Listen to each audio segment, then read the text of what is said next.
Thank you very much for the introduction, and thank you for inviting me in this very nice workshop.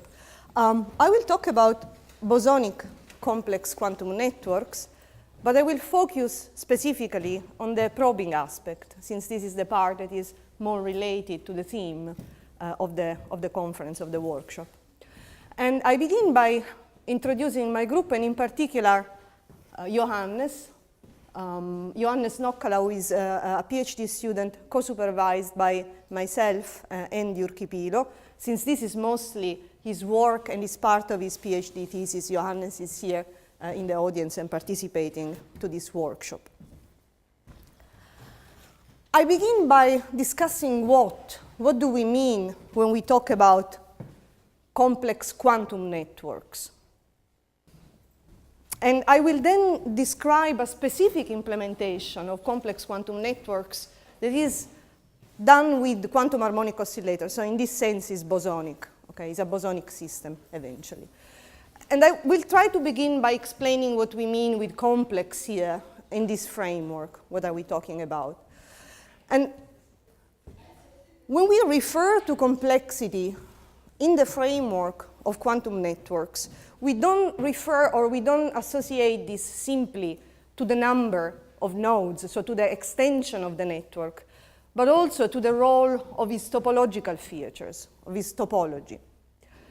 And here, again, I have to be careful when I talk about topology, because I need to specify what I mean. This could lead to misunderstanding. We usually use it in other contexts. In particular, in the framework of network theory, there are classes of networks that have properties like small world clustering or scale-free behavior, which are associated. I know I will fall. I mean, there's a step here, and I keep walking. Sorry, I'm concerned about this step. That are associated to these specific statistical properties of the network that make them different when compared to regular networks. There are some examples in the literature of network theory studies like Erdős-Rényi. Actually, strictly speaking, Erdős-Rényi are not considered, they are random network, they're not considered really as part of complex network. But Barabasi-Albert, tree graphs, real networks are all types or examples of networks that possess some of these features that I described before.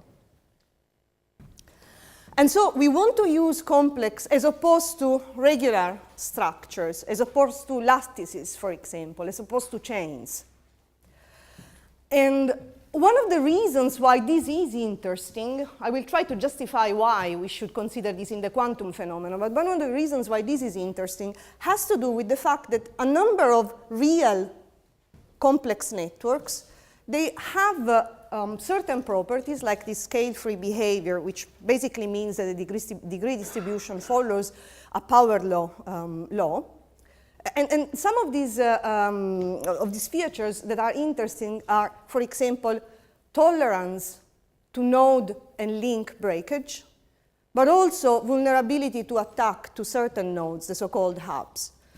But if we think in terms of this tolerance to node and link breakage, this is something which comes from the features of the complex networks, and this is something that could be useful in the quantum scenarios, because we do know that quantum systems, quantum networks are subjected to decoherence, and therefore their quantum properties are often quickly deteriorated. And therefore this could be another additional way to somehow use or exploit certain features of the topology of the network to make them more robust.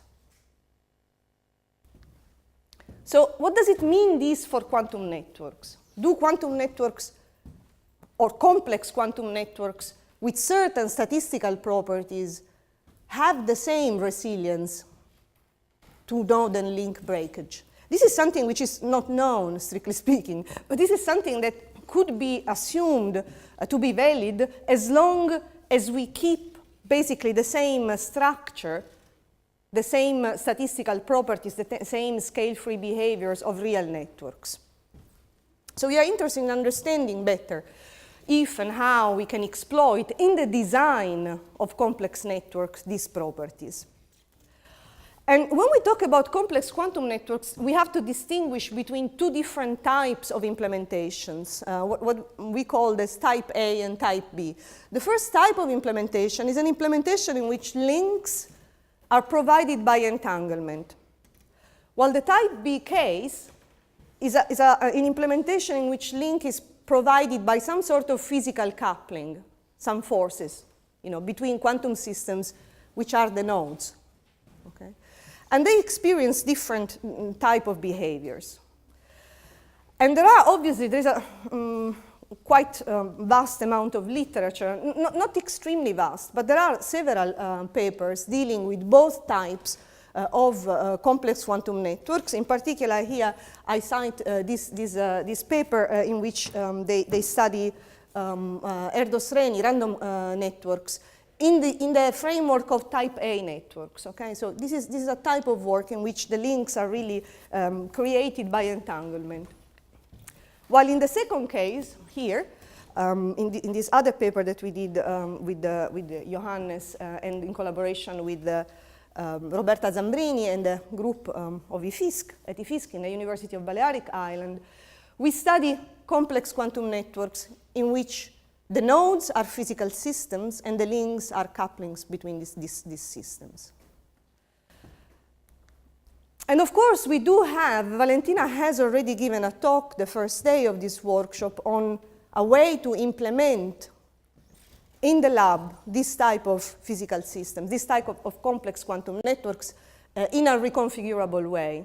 So I will not go into the details. I will skip the details of this proposal for an experimental implementation of a fully reconfigurable complex quantum networks. And this is done in collaboration with Valentina Parigi and Nicola Trepp and their group here in Paris. There are also other proposals for implementing certain geometries of complex quantum networks with superconducting qubits, and I want to cite this one. This is quite interesting because the way in which the array of superconducting qubits is arranged is such that you can implement hyperbolic geometries in networks. So why are we willing to, beyond the idea of understanding this resilience to node and link breakage, why is it interesting to explore the possibility of physically implement bosonic complex networks? Well, one of the reasons has to do with our European flagship on quantum technologies, and the long-term horizon of the flagship talks about a quantum web, quantum computers, simulators, and sensors interconnected via quantum networks distributing information. So this is obviously a long-term plan, is really a vision. This is something we are aiming at in the future. However, there is reasons to start investigating in more detail which type of quantum networks these technological or communication networks will be. And probably many of you have seen already this paper on the quantum internet by Jeff Kimball, in which it is, so a possible quantum internet is described in terms of quantum nodes that could be, for example, cavities connected by quantum channels.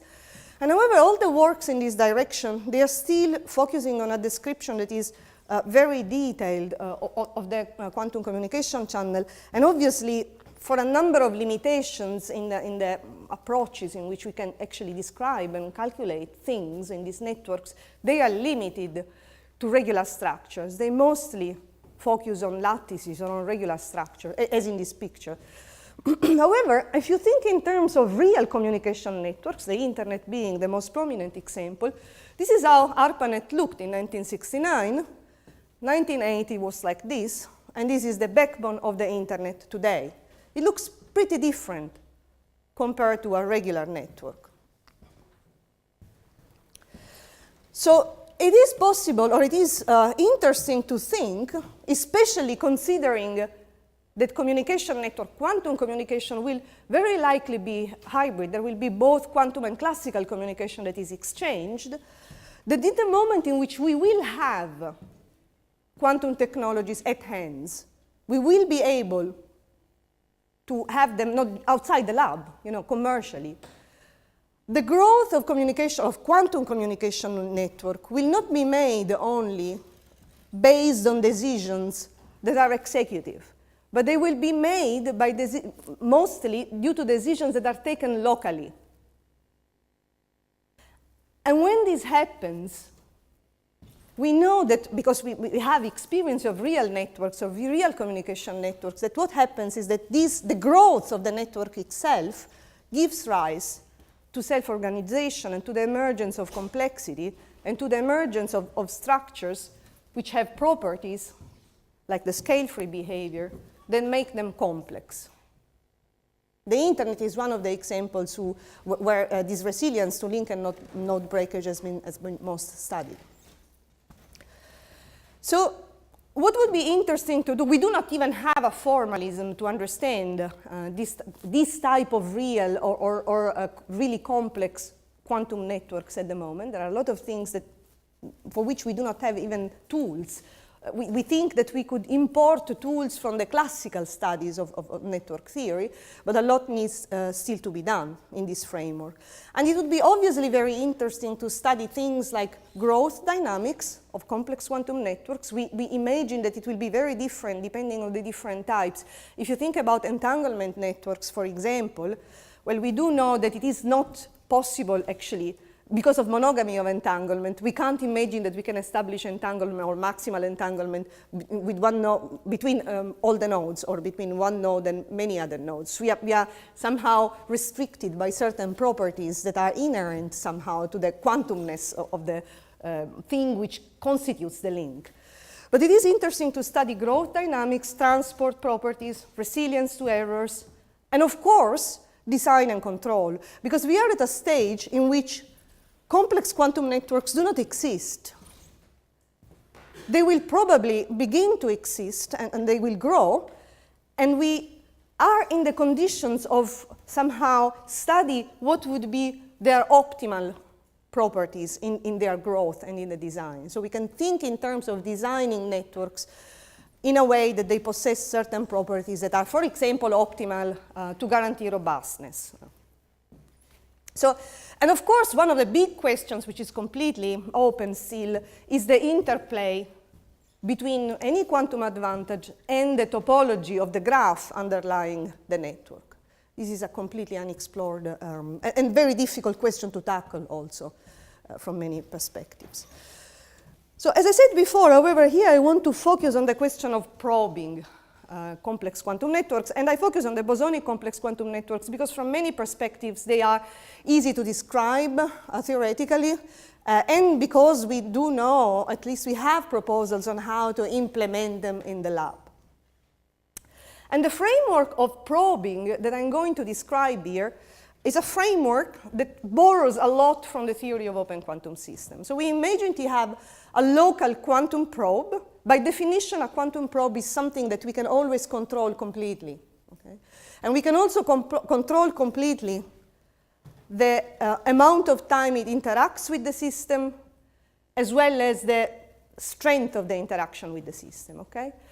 But if you think in terms of a local quantum probe interacting with a complex quantum system that could be a complex quantum network, you can also think it in terms of an open quantum system. So the probe is now my open quantum system, and the quantum environment is the, for example, complex quantum network. Okay? So I can borrow a number of techniques from open quantum system theory to describe the evolution of the probe and to see in which way the probe carries information about the complex quantum networks or the complex quantum system. So this is the underlying idea. So we think that there might be properties of the complex system, and in fact there are, I will show you, that are mapped into the dynamics of the probe.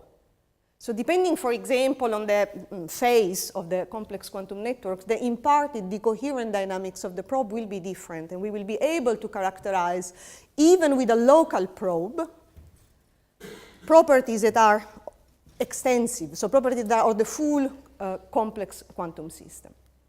It is not always so, but it is often the case, and we've been studying a lot this type of phenomena, also for many body systems, not only for complex quantum networks.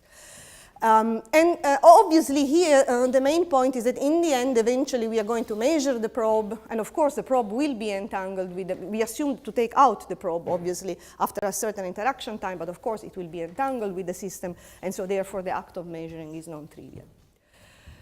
So now I will describe more in detail the physical system we are going to study. And in particular, we assume to have interacting quantum systems. The nodes, as I said, are quantum harmonic oscillators.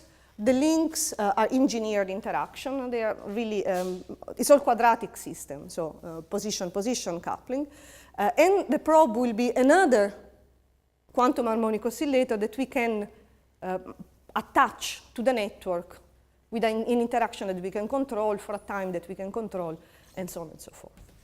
So specifically, the Hamiltonian of the complex quantum network is a standard quadratic Hamiltonian for bosonic harmonic oscillators with P and Q position and momentum operators. Here I have a set, a finite set of quantum harmonic oscillators. Then we attach this probe, a weakly coupled probe. So this is all in weak coupling. And the interaction Hamiltonian, as I said before, is a position-position type of coupling. QS is the position operator for the probe with frequency omega s and with coupling K. So again, here, sorry, you can imagine these as simply, again, okay, as simply these as being the environment, this quantum harmonic oscillator, this one as being the system, this is the interaction. So I have a system plus environment plus interaction, total Hamiltonian, and then I trace out the environment and I can consider just the time evolution of the density operator of the system. Okay, this is the way in which I probe, right?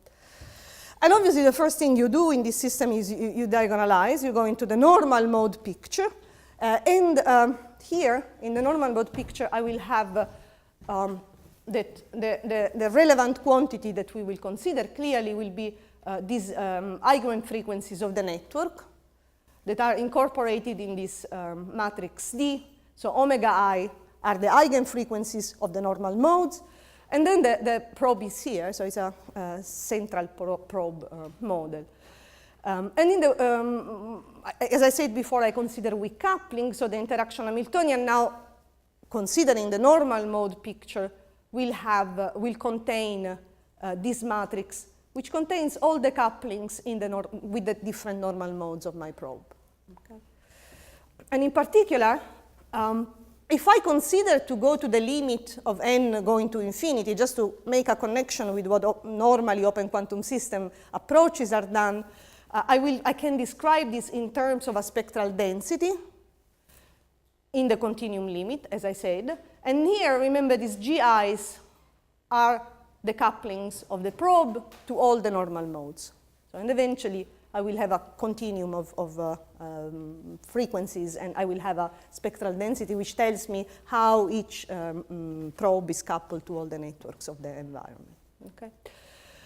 Now, what are the research questions we want to investigate within this framework? Well, the first research question has to do with whether or not it is possible to obtain properties of the complex network by local probing, by measuring only one single node, the probe, attached to the networks. And obviously, we imagine that we won't be able to reconstruct the full topology of the network, and it is true. I can't do it just with local probing, but there are a number of properties that actually can be reconstructed. And indeed, the next question is, if so, what properties? What can I measure by attaching a local probe? And then it is also interesting to study which type of open system dynamics I can generate or simulate using this approach, because clearly by changing the type of network, I will give rise to different type of spectral densities, and therefore I will induce a different open system dynamics in the probe. And this is interesting because in open quantum system theory, especially if we go beyond the Markovian assumptions, there are a number of open questions. For example, the most general form of the equation of motion, the so-called master equation, which is physical for an open quantum system beyond Lindblad, beyond the Markovianity, is unknown. So we do not know, really. We are not able to characterize yet fully a physical equation of motion for non-Markovian systems. And so it's interesting to have this playground, where you can actually engineer at will through this complex quantum network the type of environment that you will experience. And then the other question, that is the question related to this talk in particular, is whether we can estimate the degree sequence or the degree distribution of the network via local probing. So this is one of the things we want to do, because it is an important property characterizing the topology of the network. So we want to see what is the degree distribution of the networks in the case of complex quantum networks, and if we can estimate it via a local probe. And okay, this is something that we follows up the first work. Oh, sorry, I'm looking there. The first work on engineering and probing complex environment via complex quantum networks, and it uses some of the ideas of this paper in order to detect or extract the degree distribution and the degree sequence. So. But let me first point out that if we think in terms of obtaining properties of the complex networks by measuring a single node, we can do it, so with minimal access probing, for a number of cases. So if we assume prior knowledge of the network size, so of the number of nodes, for example, we can detect the local spectral density, we can detect all the network eigenfrequencies, and we can detect the degree distribution of the network. So there are things that we can, by local probing, extract. So these are some of the results that we have been having. What we cannot obtain, as I mentioned before, is the full network topology. To obtain the full network topology, we need access to we need to attach the probe to different nodes, not just to one. And this is just one plot, very briefly, about the fact that actually there is a strategy in which we show how via maximal access probing, we can reconstruct the full network topology. So this is an example of a technique in which we actually are able to detect the adjacency matrix of the network, by maximal access probing. I will not focus more on this, but it's just to give you an example that actually it can be done. Now, here I give you some examples of the types of networks that we have been studying. I begin with something simple, which is not even complex, as a matter of fact. This is just a periodic chain with, the links here are such that these are certain coupling strength, say G1, and then on the third link you have a different coupling strength, a weaker coupling strength. So it's a periodic chain, but with alternating couplings. This is an example of an homogeneous chain with a cut. Otherwise, you can have small word networks or the Erdos-Rayleigh network. And the type of spectral density that corresponds to these networks, this is also something that Valentina showed in a picture, can be completely different. Okay? So you can actually modify or obtain very different types of spectral density. And therefore, we already know that we can induce very different open system dynamics. Because this type of spectral density, generally, they all lead to a dynamics for the probe, which is non-Markovian. Okay, so they are all, examples of non-Markovian dynamics for the probe. Let us focus now on this degree sequence and how we can detect the degree sequence of complex quantum network with minimal access probing. So we will focus on simple connected graphs, undirected networks, and we will begin with an example of identical couplings, okay? And in particular, what I mean with the simple graphs is that between any two nodes, there is just one link, and we assume to have no self-links. Connected graphs are just such that there is no isolated node. Undirected networks are such that the links are symmetric. And I just point out that we can actually go beyond the case of identical coupling, so we can also estimate the coupling constants if they are unknown, but here for simplicity I focus on the case of identical coupling.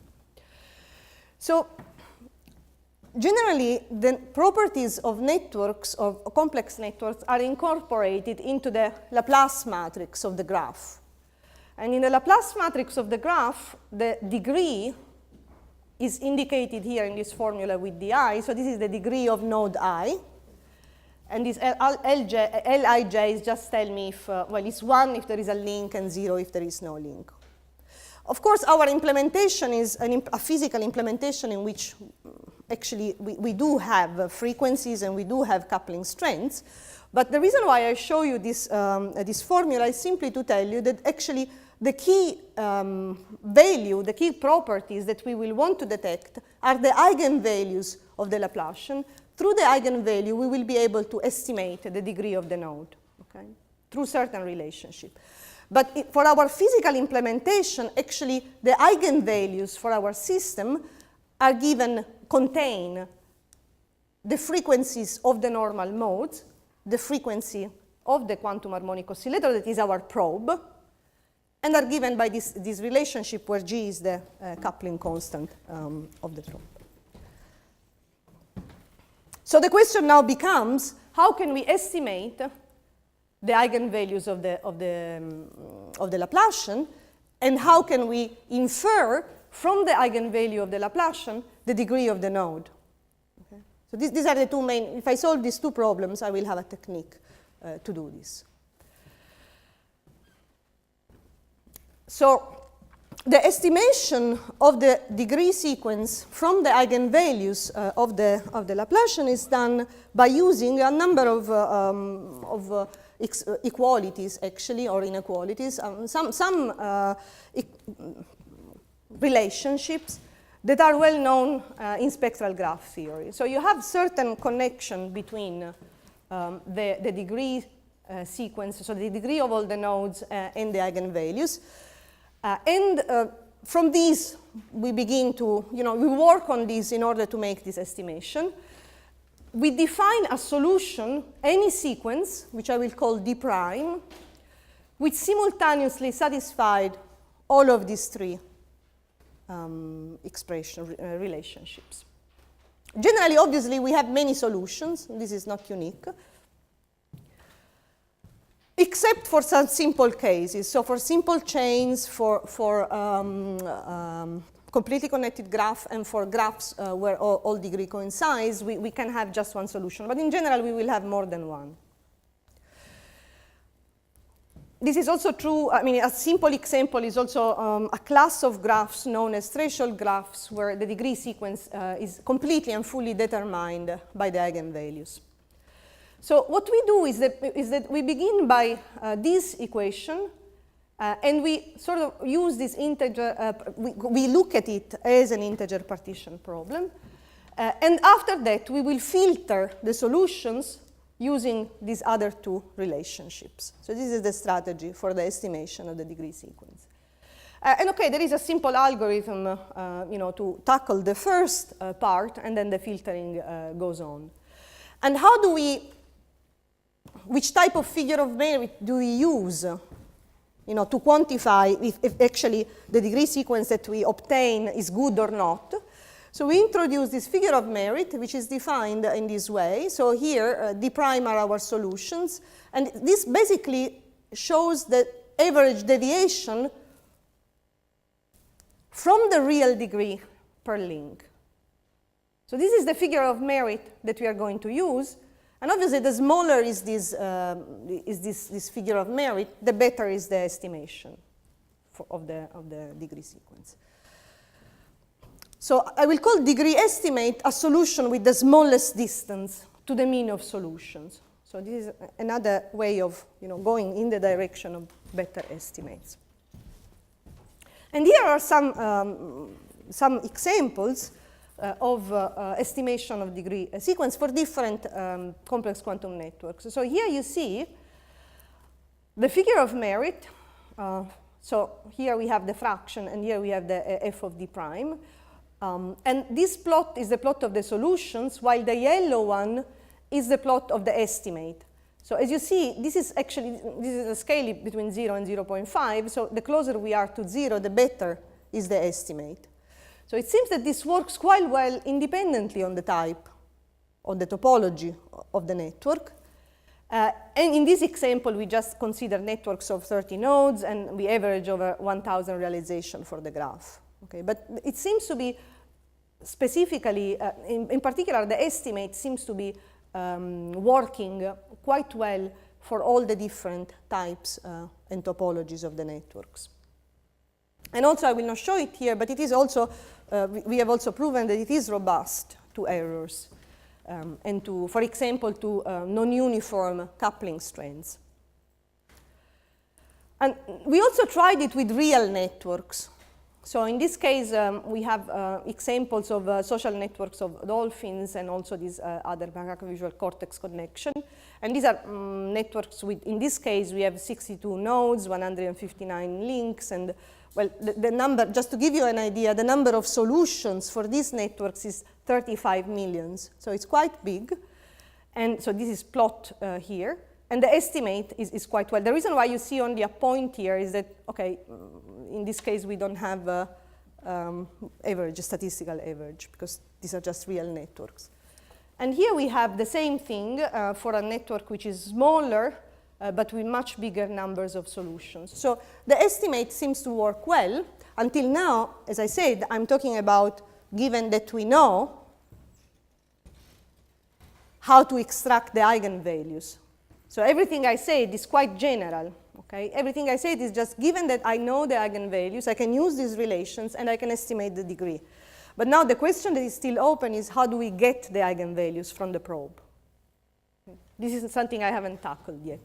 Until now, it's just given that I have certain networks, I define, I can extract, I can calculate the eigenvalues, and then I can link, using these relationships, I can link them to the degree. But how do we extract, how do we measure the eigenvalues? So as I said, the physical quantities that are the eigenvalues in our case are given by this object.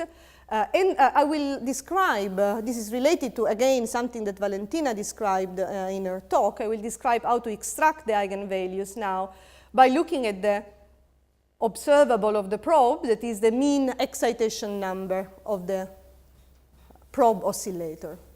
So in this part now, in this second part of the talk, I will describe how to extract the eigenvalues of the network, measuring a property of the probe, that is the mean number of excitation of the probe oscillators. And for this, in the example we considered, we assume that the state of the network is thermal, that the probe is initially in the vacuum, and the interaction between probe and network is a weak interaction.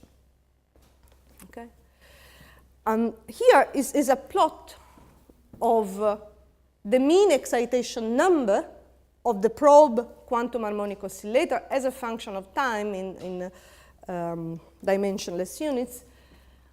And with TF, I indicate a so-called recurrence time. What is this recurrence time? Recurrence time is simply due to the fact that, remember here I'm considering finite size sets of harmonic oscillators. So differently from open quantum systems where generally we have an infinite number of quantum harmonic oscillators in an environment, here I have a finite system. So after a certain time I will have usual Poincaré recurrences, usual finite size recurrences. And if I measure the mean number of quantum harmonic oscillators,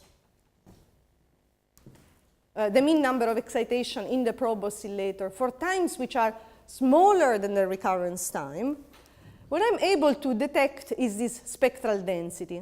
So this means that I have to measure this object for different frequencies. Okay? So I have to change the frequency of the probe to scan here through the different frequencies, and eventually I will detect what is the, so to say, continuous spectral density. Before T, the system doesn't see, the probe doesn't see the network as finite. We are before the recurrence time. So it sees the network as an infinite, or not an infinite, but it sees the network in the continuum limit.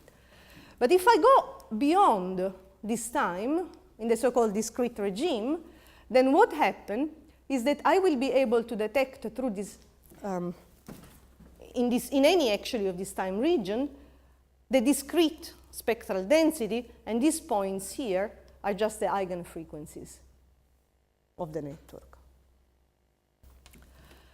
So, what is, how am I doing with time? 5 minutes, that's good. So, the next question before concluding is a connection with what Valentina discussed, that is when can we realize this type of experiments? Is it possible to realize them? I mean, because the question itself of whether or not complex quantum networks exist in nature is open. I mean, it is specifically when we think in terms of complex quantum networks where the role of quantumness, like being in superposition or entanglement, plays a role. But we can engineer them. So when, how it is, what are the main challenges in engineering complex quantum networks? Okay. Obviously, one of the challenges is related to the size. Okay, we cannot talk about complex quantum networks with 6 or 7 nodes. We are talking about systems which have to have a certain size of at least 50, 30, 50, 70, okay, in order to have a sufficient role in the topology, of the topology. And of course, there is the challenge that is due to the fact that it is difficult to describe, theoretically, obviously, systems of very many consisting of very many quantum objects because of course, exponential growth of the Hilbert space. And we would need really a quantum computer perhaps to describe this type of systems. So we are facing this difficulty. And there are promising, however, directions coming actually from classical complex network theory, where it has been shown that for a wide class of complex networks, it is actually possible to construct replicas that preserve the same statistical properties. So there are ways of renormalizing the networks in a way that from a big network, you can construct a network that is much smaller, but it conserves the same statistical properties. So this obviously would allow us to sort of simulate at least the behavior of big complex quantum networks with smaller systems. Okay, I already answered to this question. I don't know. I mean, actually, this is, as far as I know, I don't have examples of complex quantum networks. Of course, there are some examples of studies of quantum networks, for example, in quantum biology. But I mean, most of the systems I've been seeing actually in the literature, either they have small number of nodes really to be treated, 7, 8, or otherwise they have regular topology. And I do not know really the answer to this question, but we can make them in the lab. And I already mentioned the collaboration with Valentina, and I will, at this point, rather than going in the details of the experiment, because there has been already a talk based on describing a little bit how this can be done, I will just give the reference of the paper.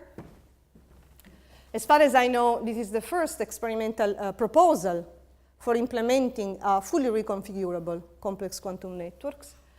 And we have described, these are just plots that Valentina has been showing. So we have shown that actually this can be done for really different types of topologies, not just regular lattices. So what? So, well, I mean, my concluding remarks are the following. I believe that there is interest and there is a huge unexplored and potentially very interesting scenario that has to do with the interplay between complexity in network and quantum properties. I believe that these networks will be eventually, if the quantum industry will happen, if we will have industrial and available quantum communication technologies, I really do believe that the way in which they will grow will need to be described, and we don't have models to describe the growth of quantum networks. And I believe that we are in a different situation compared to the situation in which the internet growth, because we are in the situation in which we could think in terms of design in order to optimize certain properties, for example, robustness to decoherence. And this is everything. Thank you for listening.